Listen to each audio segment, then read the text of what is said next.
Assalamualaikum warahmatullahi wabarakatuh. Kembali lagi di channel Babat Nusantara. Kali ini saya akan membawakan cerita tentang sejarah Kerajaan Singasari.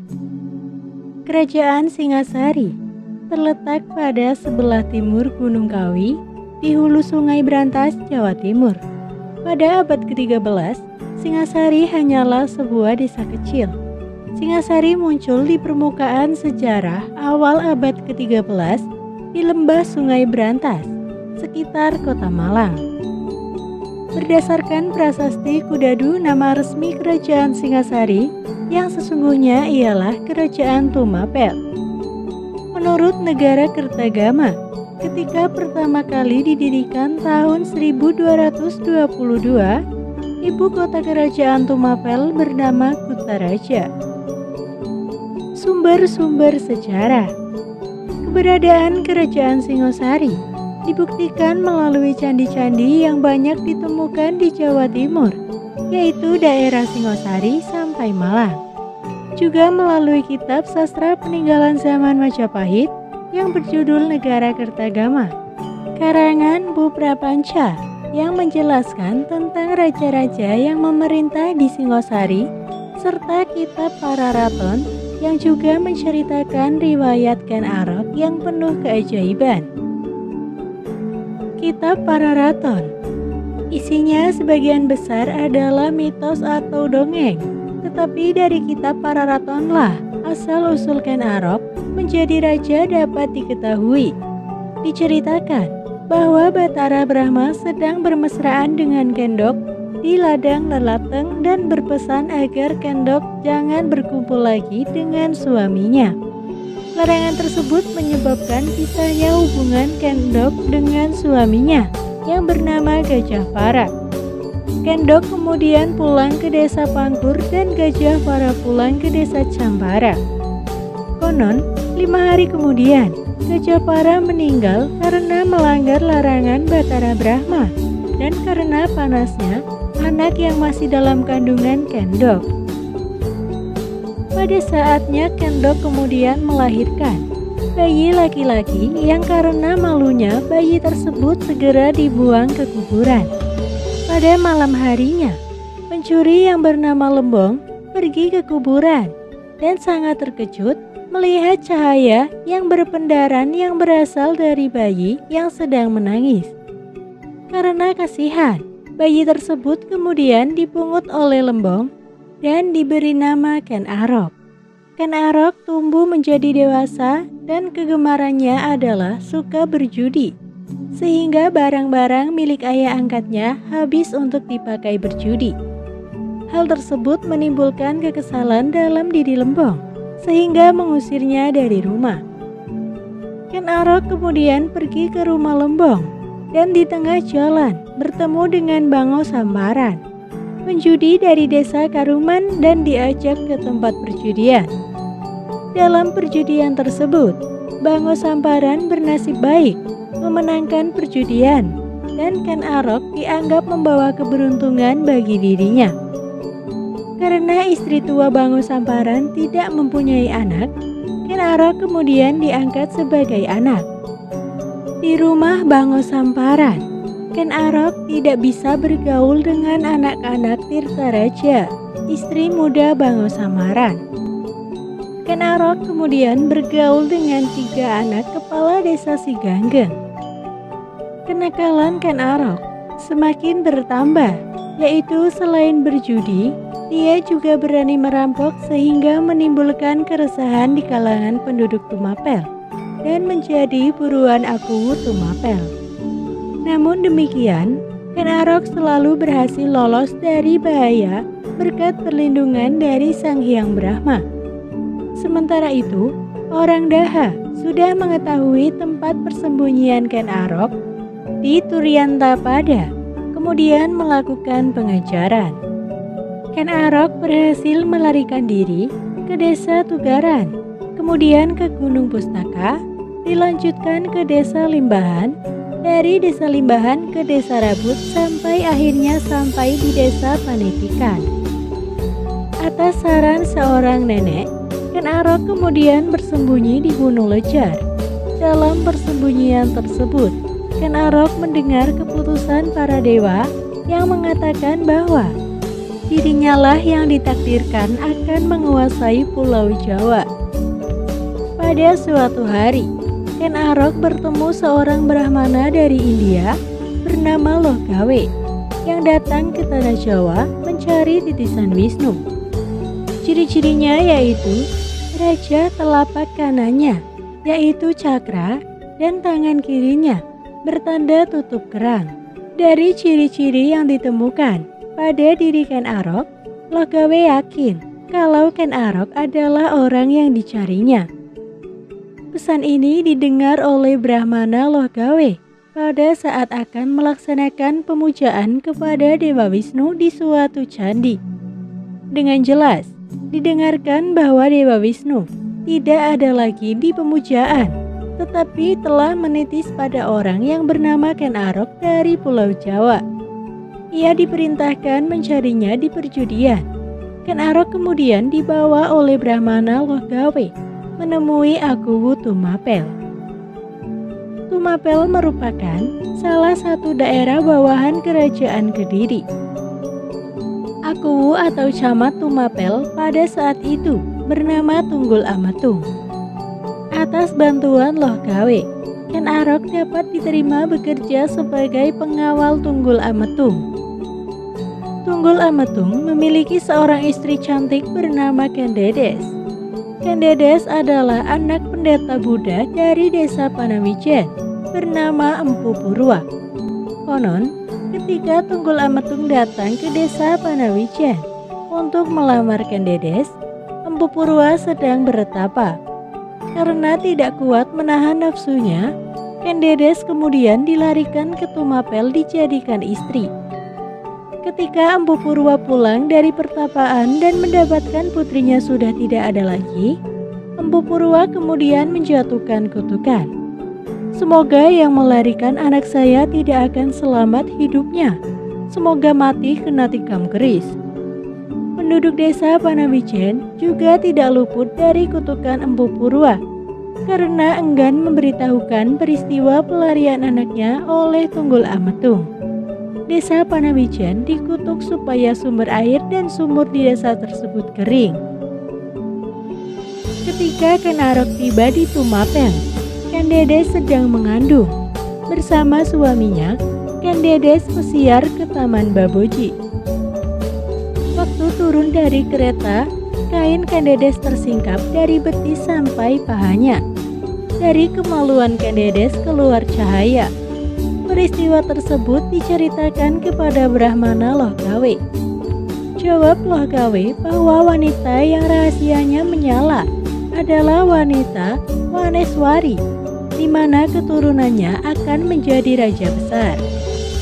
Dalam Pararaton dijelaskan sebagai berikut. Kendedes tumurun saking Padati, katuwun pagawening widi kengis, westi sira kengkap tekeng rahasianira.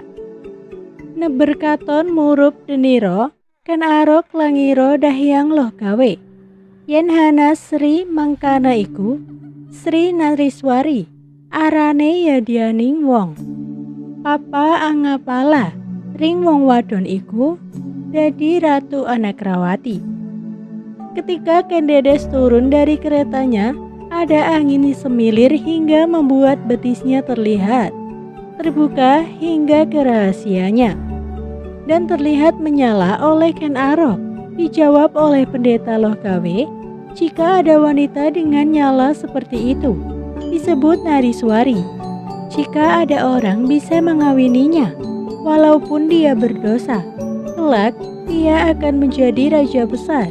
Mendengar hal tersebut, Ken Arok lalu terdiam. Timbul niat Ken Arok untuk membunuh Tunggul Amatung. Namun Brahmana Lohgawe tidak setuju.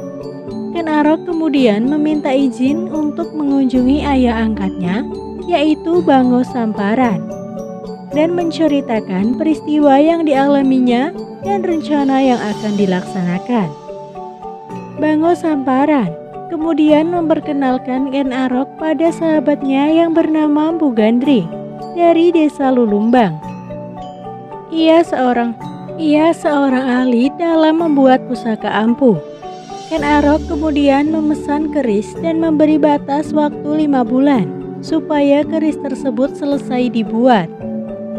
Empu Gandring minta waktu selama setahun agar pembuatan keris tersebut sempurna. Namun Ken Arok tetap bersikukuh lalu pergi. 5 bulan kemudian, Ken Arok datang ke desa Lulumbang menagih keris pesanannya. Namun keris tersebut masih digurinda. Karena kemarahannya, keris tersebut lalu direbut dan ditikamkan ke Empu Gandring. Sementara itu, Empu Gandring yang sedang sekarat kemudian mengeluarkan kutukan. "Hai Arok, kamu dan 7 keturunanmu akan mati oleh keris itu juga." Kembali ke Tumapel, Ken Arok menjalankan rencana liciknya.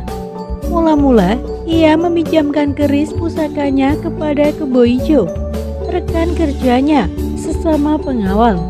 Ketika melihat keris Ken Arok yang berukir kayu cangkring, Kebo Ijo minta dipinjamkan keris tersebut. Kebo Ijo lalu memamerkan keris itu sebagai miliknya ke semua orang yang ia temui. Ken Arok menduga bahwa saat yang dinanti-nantikan telah tiba. Pada malam berikutnya, Ken Arok mencuri keris pusakanya dari tangan Kebo Ijo yang sedang mabuk arak. Ia menyusup ke kamar tidur Tunggul Ametung dan membunuh majikannya itu. Ken Dedes menjadi saksi pembunuhan suaminya, namun ia luluh pada rayuan Ken Arok. Lagi pula, Ken Dedes menikah dengan Tunggul Ametung didasari rasa keterpaksaan. Pagi harinya, Kebo Ijo dihukum mati karena kerisnya ditemukan menancap di mayat Tunggul Ametung. Ken Arok lalu menjadi akuwu baru di Tumapel dan menikahi Ken Dedes. Saat itu, Ken Dedes sedang mengandung anak Tunggul Ametung. Sepeninggal Tunggul Ametung, Ken Arok menjadi akuwu di Tumapel dan mengawini Ken Dedes. Di antara orang Tumapel, tidak seorang pun yang berani menentangnya. Sejak Ken Arok menjadi akuwu di Tumapel, semua penduduk di sebelah timur Gunung Kawi segan kepadanya. Kekuasaan dan kewibawaannya semakin hari semakin besar. Dalam kependudukannya sebagai akuwu di Tumapel, Ken Arok tidak melupakan orang-orang yang telah berbuat baik kepadanya. Mereka diberikan tanda jasa, diantaranya Bango Samparan dari Karuman, Empu Palot dari Turian Tapada, anak dari Empu Gandring dari Lulumbang, anak pendeta Logawe. Semuanya diundang untuk menetap di Tumapel dan menetap di sekeliling Ken Arok. Anak Kebo Ijo yang bernama Kebo Randi dijadikan pekatik. Keturunan Tunggul Ametung. Para raton kemudian mengisahkan sepeninggal Tunggul Ametung, Ken Arok menikahi Ken Dedes serta mengangkat dirinya sebagai akuwu Tumapel. Waktu itu, Ken Dedes tengah mengandung bayi hasil perkawinannya dengan Tunggul Ametung, yang setelah lahir diberi nama Anusapati. Peristiwa tersebut terjadi tahun Saka 1104 atau tahun 1182 Masehi. Apabila kisah dalam para raton ini dicermati, maka akan diperoleh gambaran bahwa Ken Dedes merupakan saksi mata pembunuhan Tunggul Ametung. Anehnya, ia justru bersedia dinikahi oleh pembunuh suaminya. Hal itu membuktikan kalau Ken Dedes dan Ken Arok sebenarnya saling mencintai. Perlu diingat pula, kalau Ken Dedes menjadi istri Tunggul Ametung setelah dirinya diculik oleh akuwu Tumapel tersebut. Jadi, pernikahan pertama Ken Dedes mengandung unsur keterpaksaan. Para raton melanjutkan bahwa Anusapati kemudian berhasil membunuh Ken Arok melalui tangan pembantunya. Dan kemudian ia menjadi Raja Singasari yang kedua. Ia kemudian menurunkan raja-raja selanjutnya, seperti Wisnuwardana dan Kertanegara. Raden Wijaya, pendiri Majapahit, memang bukan keturunan Tunggul Amatung, tetapi istrinya, yaitu Gayatri, adalah putri Kertanegara. Dari rahim Gayatri inilah lahir Tribhuwana Tunggadewi yang kemudian menjadi raja wanita pertama di Majapahit, yang juga menurunkan raja-raja selanjutnya seperti Hayam Wuruk dan Wirakrama-wardhana. Jika apa yang ditulis dalam Pararaton itu benar, maka dapat dikatakan kalau Tunggul Amatung adalah leluhur raja-raja Singasari dan Majapahit. Runtuhnya Kerajaan Kadiri dan berdirinya Kerajaan Tumapel. Pada tahun 1222, terjadi perselisihan antara Kertajaya Raja Kadiri dengan para pendeta Siwa Buddha. Raja meminta agar pendeta Siwa Buddha menyembah dirinya. Keinginan Prabu Kertajaya ditolak oleh para pendeta karena belum pernah ada seorang pendeta menyembah raja. Untuk memperlihatkan kesaktiannya, Prabu Kertajaya lalu menancapkan tombaknya di tanah dan duduk di atas ujungnya. Namun para pendeta tetap pada pendiriannya dan pindah-pindah ke Tumapel, meminta perlindungan Ken Arok.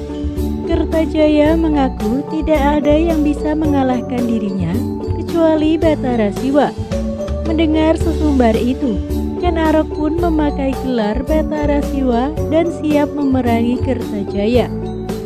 Saya dengar di Daha sebentar lagi diselenggarakan pesta. Seorang jangga muda bertanya pada Resi. Ya, Sang Prabu dan Dang Gendis akan menggelar hajatan.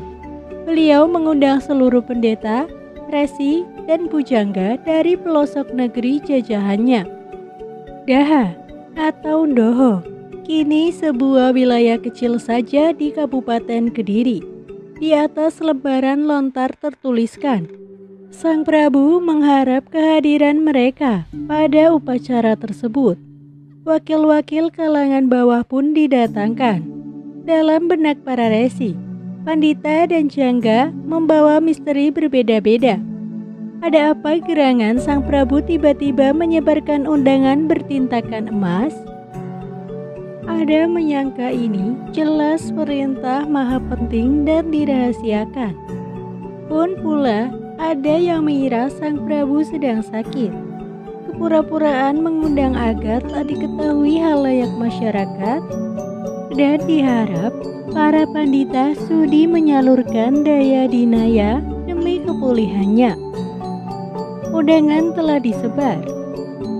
Tanggal dan waktu sudah ditetapkan. Tak pelak takdir tergariskan. Para pendeta, resi, pujangga datang menghadap raja. Ada yang membawa pengawal bertubuh tegap dan kekar, pula bersama para abdi kepercayaan. Dan tak ketinggalan, juru tulis dihadirkan demi kekalkan berita yang akan terjadi. Ada juga kedatangannya menyamar sebagai pengemis atau petani, sehingga banyak rakyat jelata tidak tahu. Yang tengah berjalan menuju ibu kota Daha ialah pandita. Para undangan sudah berkumpul di bawah kaki kuasa raja. Dengan sigap, Prabu dan Dang Gendis memberi sambutan singkat nan padat. Intinya, merasa jaya nan dikjaya. Segala kelebihan ilmunya dipamerkan kepada hadirin. Mereka melongo menyaksikan linuwihnya. Lantas beliau berkata, "Aku telah memerintahkan kerajaan ini cukup lama tak tergoyahkan. Adakah di antaramu tak tunduk menyembah kepadaku, rajamu yang baik serta bijak mulia ini? Wahai para pandita, resi, pujangga dan para hadirin kepercayaanku, dalam ajaran kita, apakah sebab kalian tidak mau menyembah kepadaku? Padahal aku tiada bedanya dengan Batara Guru. Anggapan berlebih kepada diri sendiri selingkari mencipta bumerang." Para hadirin semuanya gusar, mau menentang takut kuku-kuku kuasa raja. Jika menyetujui berarti membohongi batin sendiri. Lantas salah seorang pandita berkata, "Duh Baginda Raja, selamanya belum pernah ada pandita menyembah raja. Dulu memang belum pernah ada, sekarang kalian harus menyembah kepadaku." Tegar ucapan sang raja. Para hadirin terdiam. Sang Prabu mencium gelagat hal itu sambil menantang bersuara lantang.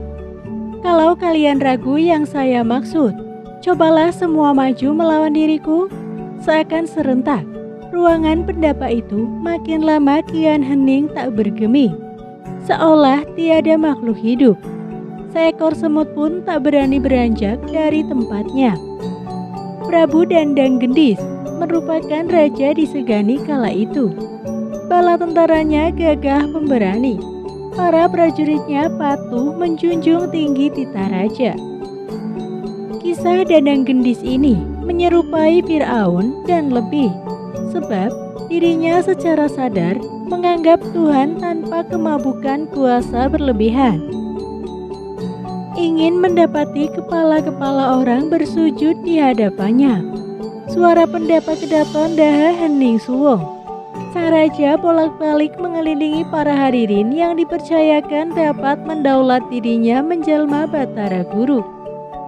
Langkah-langkah berbibawanya menyiutkan nyali pendengaran. Tiada bisik-bisik kesepakatan di antara pandita, resi, dan jangga. Serentak, sukma mereka disentakkan. Kuasa dinaya tenaga sang Prabu dengan sangat kuat. Setelah ruangan berhasil dikuasai sang Prabu, ia tersenyum lebar. Tawanya menggema, meruntuhkan kembali mental-mental yang tak pernah diasah keberanian. Sangat puas hati raja, lantas meminta kepada para hadirin benar-benar bersujud di hadapan kakinya. Lantai marmer pendapa bergetaran. Atas jiwa raja tak tertandingi, sebab niatannya menunggal tak tergoyahkan. Setelah dirasa cukup, para hadirin diperkenankan pulang ke negeri masing-masing. Mengabarkan sang raja sudah menjelma Tuhan alam semesta. Namun tak demikian batin semua undangan. Sepulang dari gardu istana, langkah demi langkah hati mereka berkhianat. Jujur kepada kalbunya bahwa seorang pandita, resi, dan jangga taklah bersujud kepada seorang raja.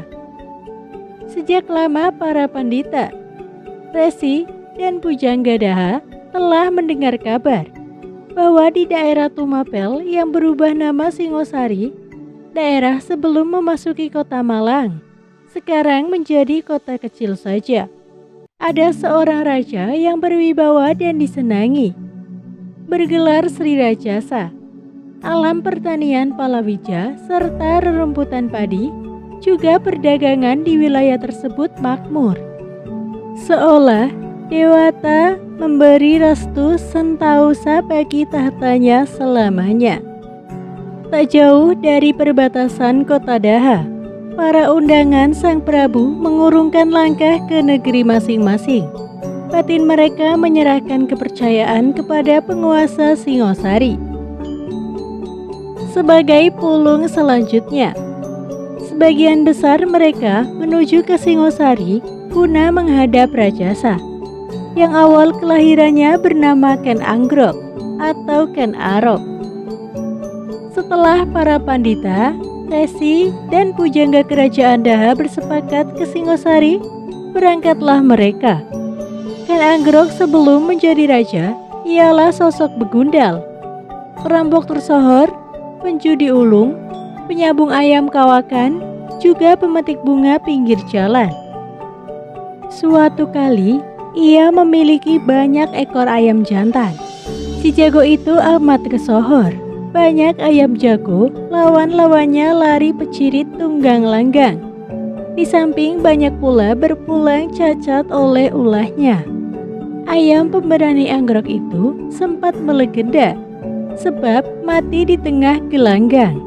Ia bertarung dengan keseluruhan jiwa raga untuk sang tuanya sampai darah penghabisan. Tak seperti ayam-ayam jago lain yang lari ketakutan, keok sebelum temukan ujung sekarat. Hidupnya, Anggrok waktu itu tak ubahnya para berandal, boros dan ugal-ugalan.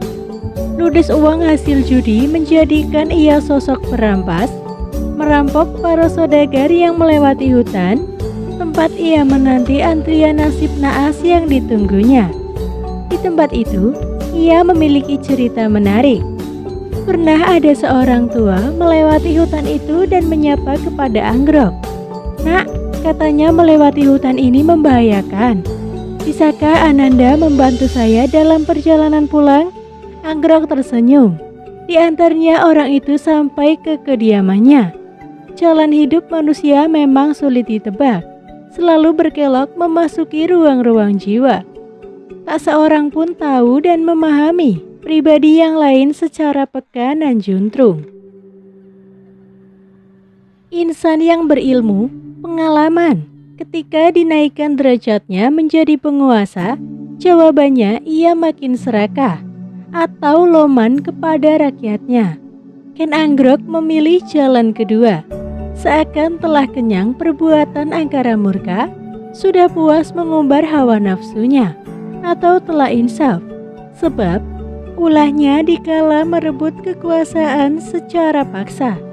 Atas hasratnya merampas cerlang cahaya Nareswari dari selangkangan Kendedes.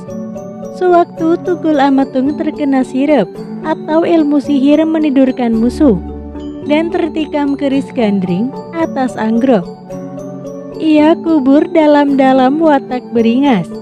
Dihadapkan wajah santun kasih sayangnya kepada rakyat, serupa mukanya memandang kekasih-kekasihnya, Ken Dedes dan Ken Umang.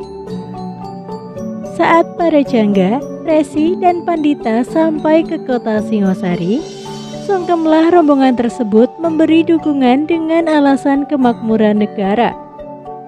Juga menangkal suara-suara hitam kekuasaan pusat yang ada di Daha. Lama-lama, kabar itu tercium sang Prabu. Dengan lantang, Prabu Dandang Gendis berkoar, "Tiada yang bisa melawan aku, kecuali Batara Guru turun sendiri dari Suralaya atau Kayangan." Gema suara keangkuhan itu ditangkap telik Sandi Singosari dan dihaturkan kepada Sri Rajasa Sang Amurwa Bumi.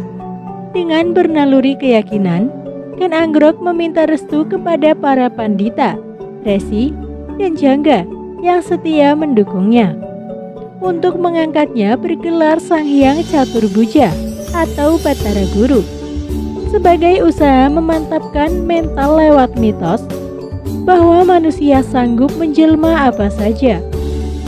Demi meloloskan takdir, melewati usaha sungguh membatin dengan sekuat dinayanya. Alam telah siap menunggu goncangan. Bulan matahari memberi kesaksian yang akan dilewatinya, penuh awang gemawang mensejarah. Burung-burung berkabar ke negeri-negeri jauh. Gerak batin anak manusia dan alam tertunduk menerima takdirnya. Dandang Gendis mulai gemetar ketika mendengar para resi, pandita, juga pujangganya telah merestui sang rajasa dengan gelar Batara Guru.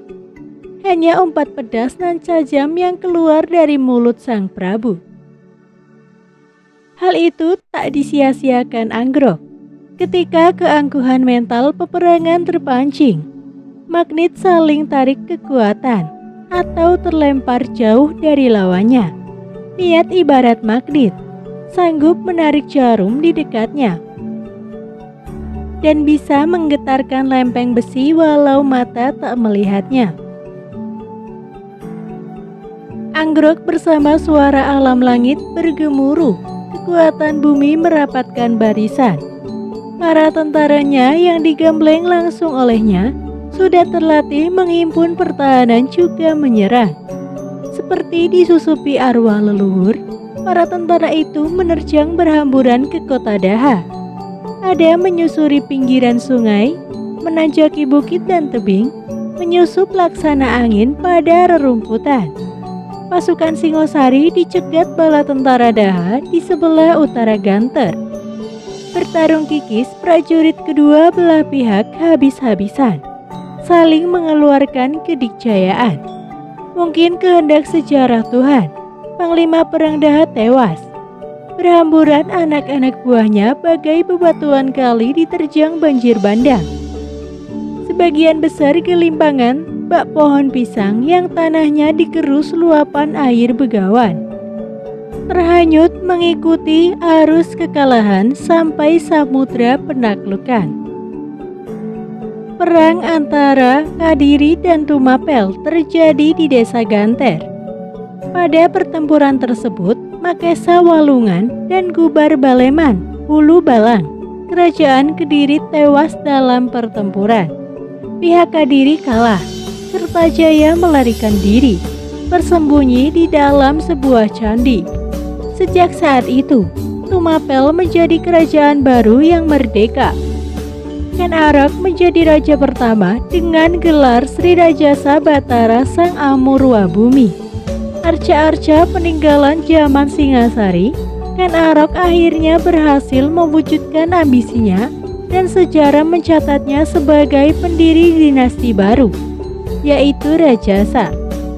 Bahkan para raja-raja Singosari dan Majapahit selanjutnya berusaha menarik garis keturunan dengannya untuk mengesahkan status keraja-rajaannya.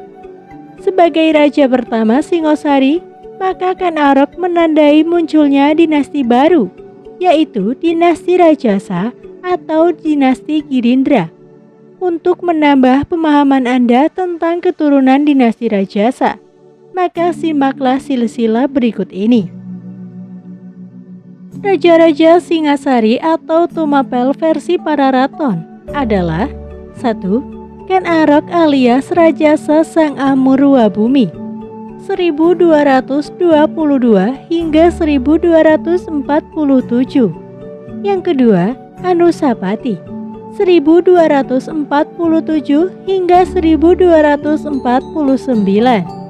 Yang ketiga, Tohjaya 1249 hingga 1250.